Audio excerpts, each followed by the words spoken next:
there, I am Rishana LaRose, Senior Lecturer Science, CPCE. I'm here to introduce you to our course, Physical and Biological Science, commonly called PBS. The course code is CSI 113. This course is offered to the first year students at the first semester. This course has 3 credits. You're required to complete 48 hours of study to complete this course. The target group, or the students that normally do this course, is all the secondary academic and pre-vocational students that are not science majors or science minor option. What is in this course? This course is both content and practical. What are the aims of the course? The course aims to introduce you, the students, to the fundamental concepts of science. It allows you to appreciate the importance of science. It also improves your understanding of this subject matter. It gives you the skills to teach the basic science in the classroom. This course also gives you the practice in the practical techniques that you have to do, and it allows you to appreciate the subject matter even better. The course caters for the integration of the pure sciences. They are, as you know, biology, chemistry, and physics. What are the main ideas of this course? There are measurement and investigation, energy, matter, the living world, mixtures and compounds, forces, and earth and space. Each of the general objectives lends itself to practical activities and real-life phenomena. As such, you, the teachers, will be able to investigate and develop your manipulative skills during the course of study. This course also prepares you, the trainee teacher, to deliver the content and concepts of science in context as you facilitate the learning of our nation's most valuable resource. As you know, science is a way of learning about what the natural world is and how the world works. Therefore, today we will be focusing on one of the main ideas of PBS, or we say physical and biological science. Before we go any further, let's listen to a scenario based on one of the main ideas. Mr. John asked the contractor to fence his yard. However, before the job was completed, the contractor was asking for more money to purchase more materials. What do you think was the major reason that caused the contractor to have a shortage in material? I'll give you a minute to think about it. Let's think. Come on, let's think. What were your responses? His estimates were wrong. Excellent. There was no proper measurement. Fantastic. Incorrect measurement. Great. Those are excellent answers. And that will bring us to our topic. Our topic, excellent, as you would have guessed or you would have thought of, is measurement. Great job. I like that. According to the online Oxford Dictionary, measurement is the act or the process of finding the size or quantity or degree of something. And as we commonly know, measurement is making a comparison between two things. One can say that he or she is taller than the other, or he or she has more weight than another. And we know that those are forms of measurement. Today, we want to look at the objectives. What are the objectives of this particular lesson? Our objectives are that we would love to be able to state or define what SI units mean. We must be able to convert our standard units of measurement.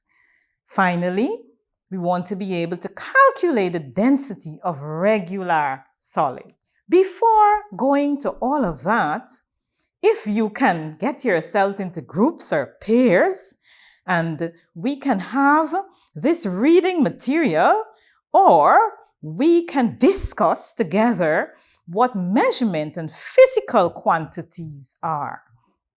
A physical property that can be measured and described by a number is called a physical quantity. Examples of those are mass, and we can find the mass of a person, and the mass may be 65 kg. We can also look at length, the length of a table. The length may be 3 meters. Area of a hall, that area may be 100 meters square. Temperature, the temperature of a room, it may be 300 Kelvin. Let's continue with measurement and the physical quantities. The physical quantities which do not depend on any other physical quantity of measurement are known as the fundamental quantities. And examples of those are mass, length, time, and temperature. Let us reiterate, those that do not depend on other physical quantities are called the fundamental quantities. Mass, length, time, and temperature are examples of fundamental quantities. Let's look at another aspect.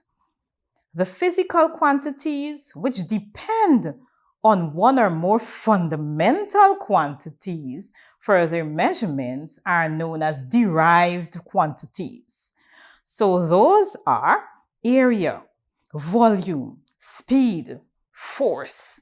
And let's look at area a little. We know that we normally calculate area by multiplying the length by the breadth, and then we have our area. That's just one example of a derived quantity.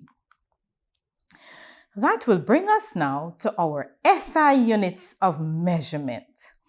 We want to establish some history.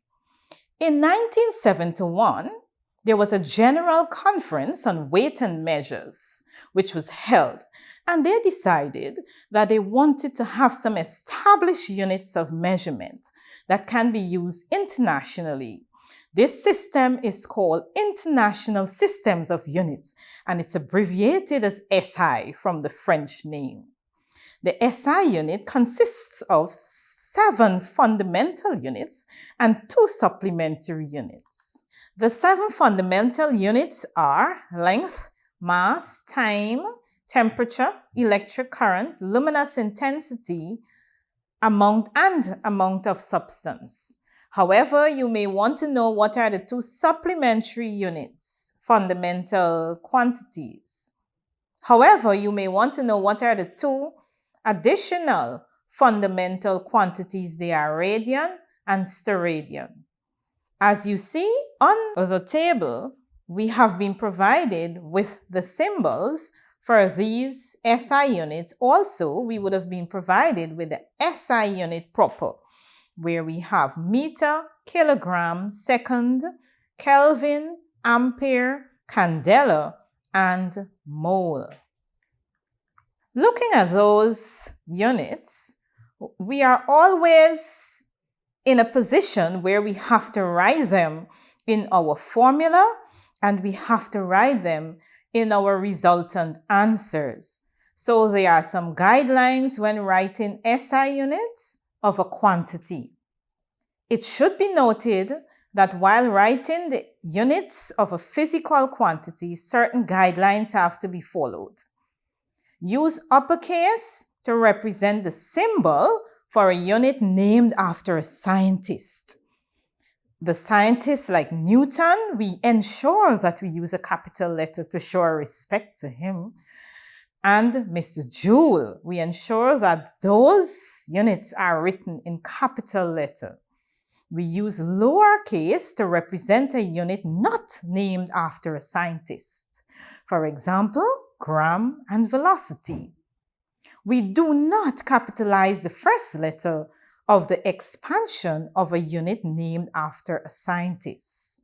For example, kilojoules. We can see the correct one and the incorrect one. The incorrect one is on our left and the correct one is on our right. Never use plural to represent a unit. So we're not to say 200 joules, we're to say 200 joule. Insert a period or leave a space to represent a compound unit formed by multiplication of 2 or more units. To continue, use negative powers or solidus for representing compound units formed by dividing one unit by the other. For example, mass per second. And we can see the solidus on the left, and on the right, we can see mass per second with our negative power. A symbol for a unit is represented by the first letter of the unit, except for a few units like hertz, pascal, candela, mole, radian, and steradian. Never use full stop or comma or colon after the symbol representing the unit. 0 should be placed before the decimal number. For example, 0.25 will be the correct option there. Leave space between a number and a unit.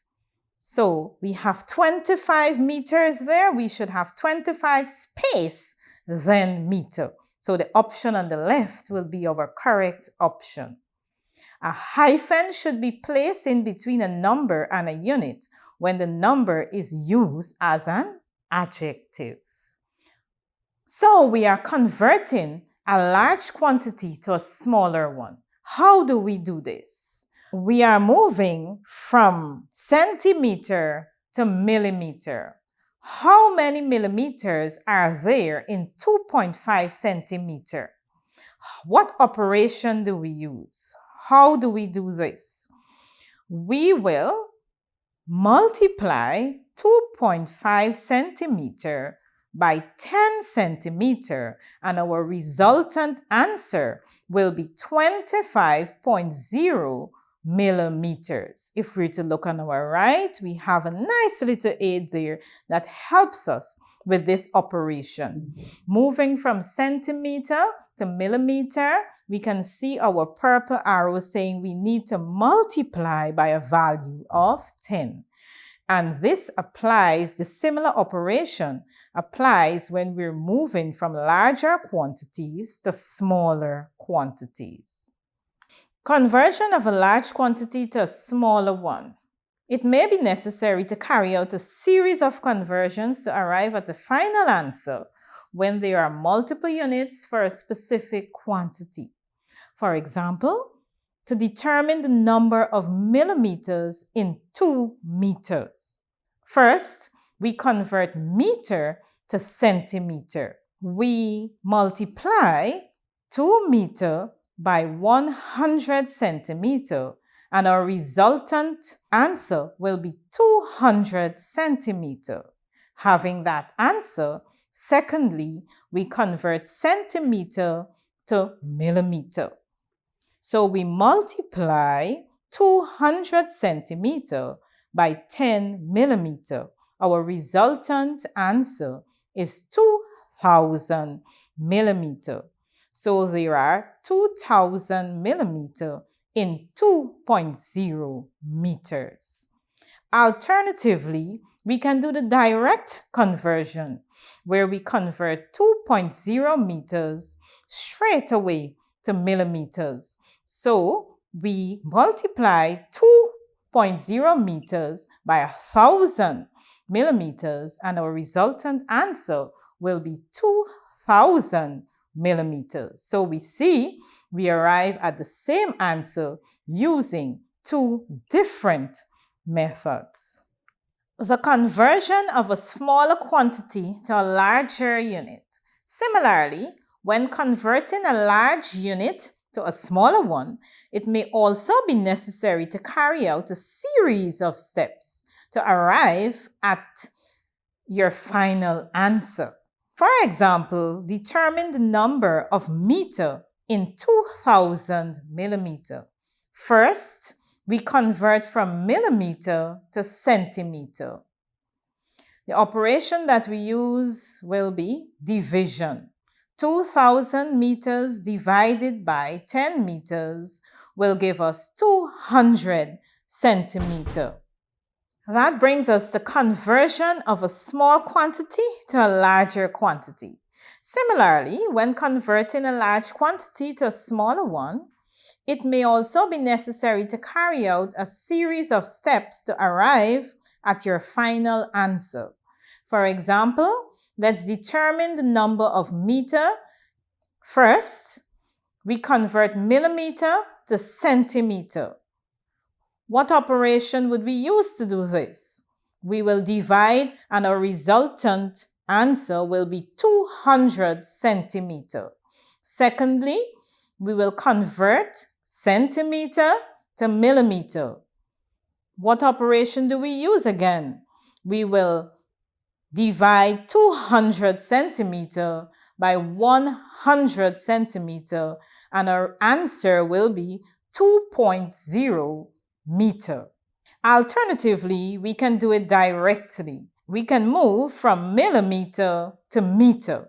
So we can divide 2000 millimeter by 1000 millimeter. That will bring us to our other objective that states that we must be able to calculate the density of a regular shape. But before calculating the density, we must know what density is. What is density? We have 3 boxes in front of us.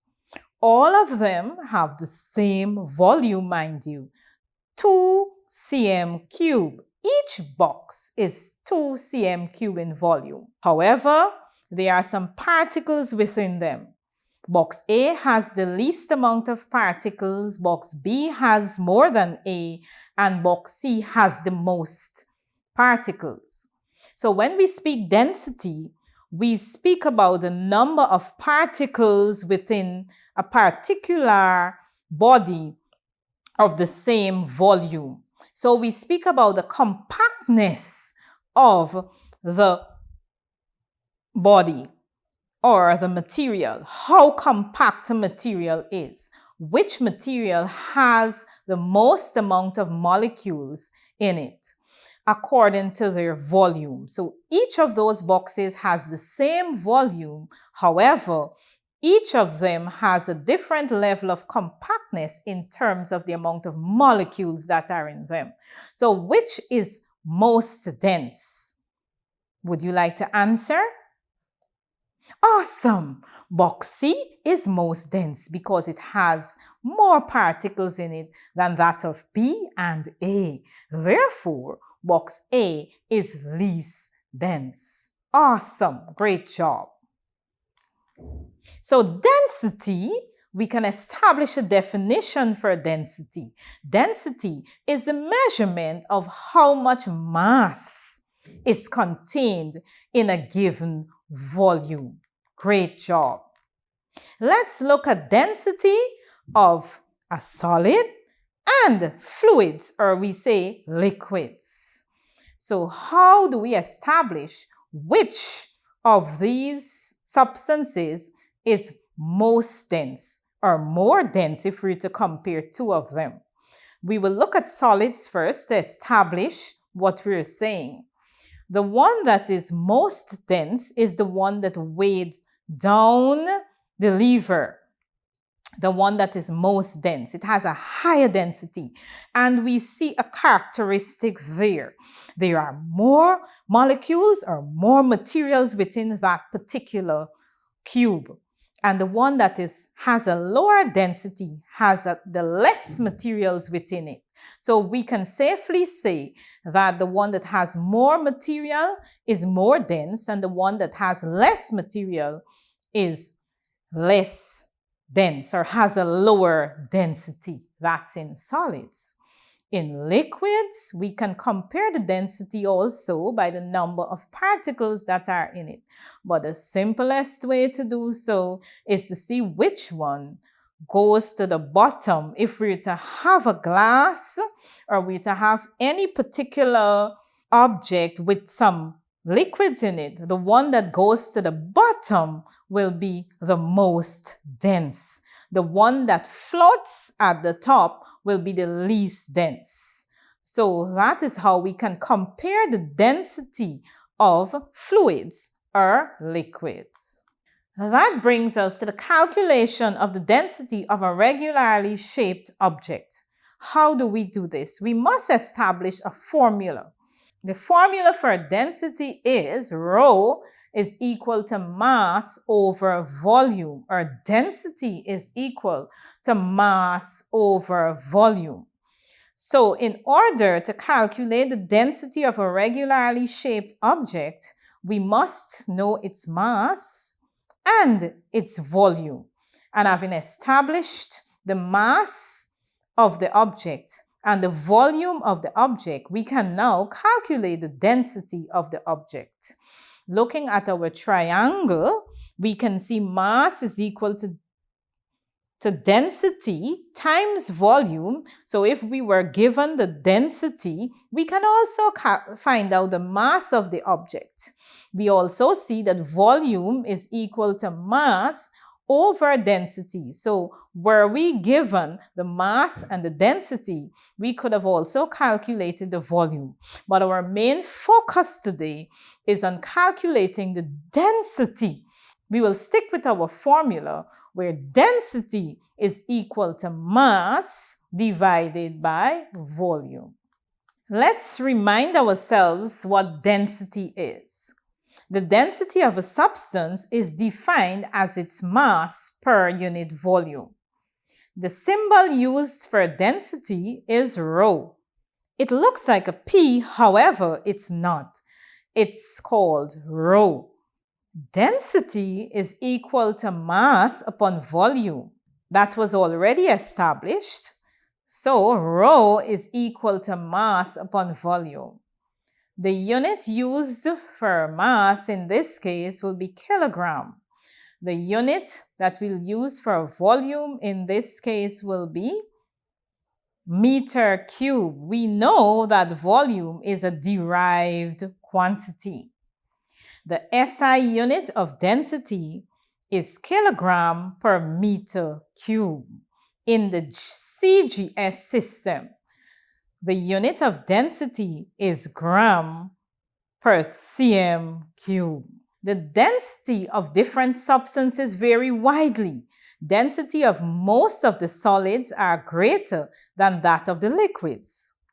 Though there are exceptions, density of wood, wax, and cork are less than that of water, and the density of mercury is greater than that of most of the solids. Let's look at this table. It shows the density of solids and liquids. So looking at the table, we notice that we have each substance has its unique density. What we want to look at, though, is which is most dense and which may be least dense. So looking at these substances, we can notice that the cork is least dense. And which is most dense? Let's look at it carefully. Gold, excellent, is most dense. So let's look at the liquids. Which is least dense? Or we can see that we have two substances that are least dense. That would be alcohol and kerosene. And the most dense would be mercury. Fantastic. You did a great job. Awesome. So each substance has its unique density, and alcohol and mercury, they share the same density. Great job. Let's calculate the density of a regular shaped object. Let's take a piece of wood which has a volume of 1,000 cm cube and a mass of 600 grams. What is the density of the piece of wood? We already established that our formula for density is mass divided by volume. Let's examine our question. Were you given the volume of the piece of wood? Yes, you were. The volume is 1,000 cm cube. Were you given the mass of that piece of wood? Yes, you were. The mass is 600 grams. So let's do our calculation. 600 grams divided by 1,000 cm cubed. So let's move our decimals. If we normally do it like that, we can move it backwards how many times? 3 times. 1, 2, 3. Awesome! So our answer is 0.6 grams per cm cube. Great job! So let's look at the second example. A piece of aluminum of volume 100 cm cube has a much greater mass, about 707 grams, than the same volume of a wood. So let's calculate its density to see. All right, awesome. The density of aluminum, we said that the density of any substance or any regularly shaped substance will be mass over volume. So were we given the mass of the piece of aluminum? Yes, we were. The mass is 270 grams. Were we given the volume? Yes, 100 cm cube. So let's do our calculation again.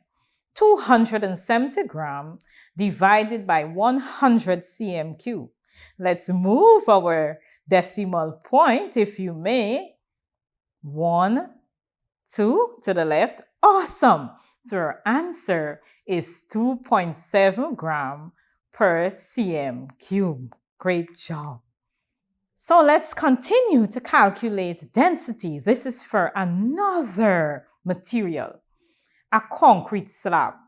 It has a measurement of 1 meter by 0.5 meter by 0.1 meter.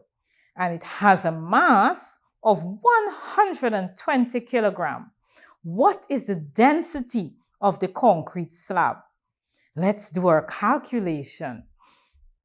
So let us look. We were not given, in this case, the volume of the concrete slab. However, we were given the dimensions.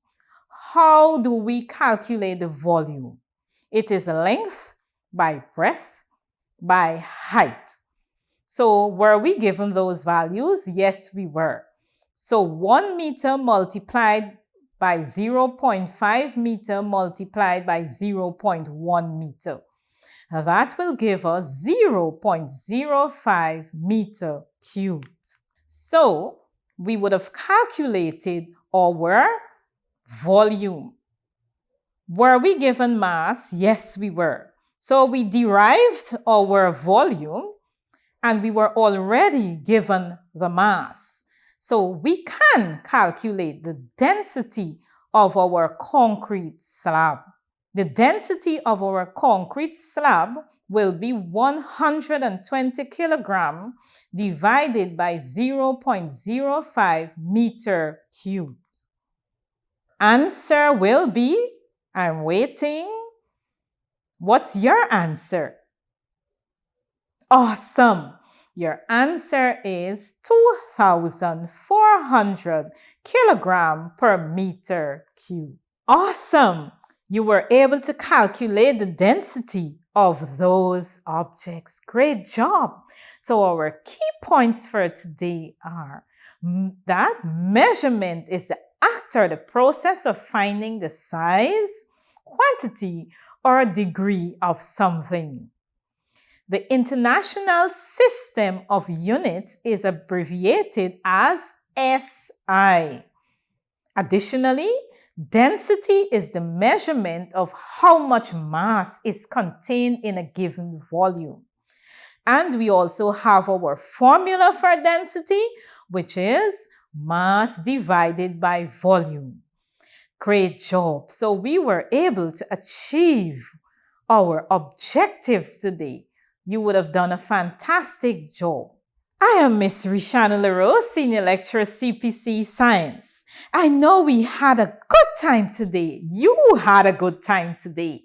You learned a lot about science, knowing that science is all that goes on around us. We're looking forward to seeing you at the CPC, and we'll have an awesome time at the CPC. Thank you for watching. See you next time, where we will continue our discourse and we will continue having fun with science.